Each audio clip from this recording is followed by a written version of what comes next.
Kador bar Shillong kimusnyang Jowai West Giant Hills District hakasin balai kalapan long yaga common platform ni kajingalap election hakaju karansan na kabenta ki Kyrtong.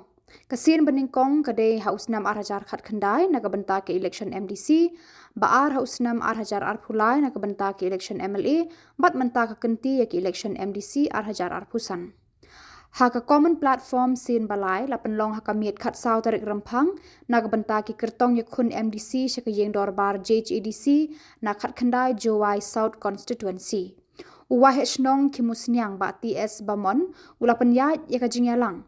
Uong kajing shim yaka dorbar Shillong kimusnyang yaka nikarai kadai namar bakadon kajing yo ijngai ban pensuk ya upat ba nongsong Shillong kumju yaki Kyrtong bakin pelut por tang shisin na kaju kajaka.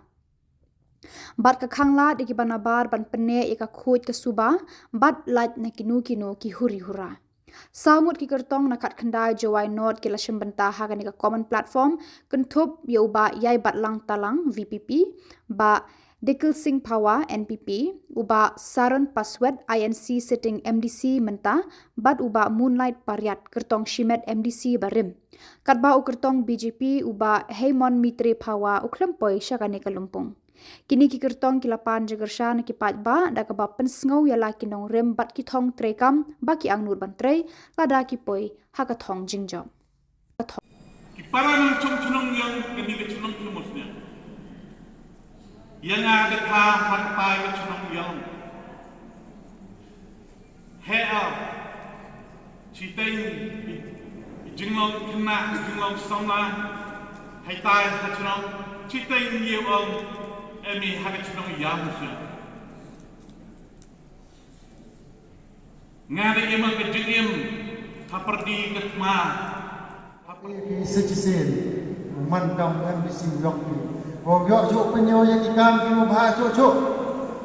Untuk adu kita kiu pipan pi. Andai kejeng anor kejeng tran kiu na wa hakmat do. Kam MDC wong ngato ni yen ni kejeng anor biang apa. Wa hakmat do. Kerpad kenido Khubor ko em kamtang wa ile de baklaje Nongmihkhmat hey thao yoi gani ka direct funding ne ba gani ka bill em ga halang hok ti yong ga sarkar India nada mem ki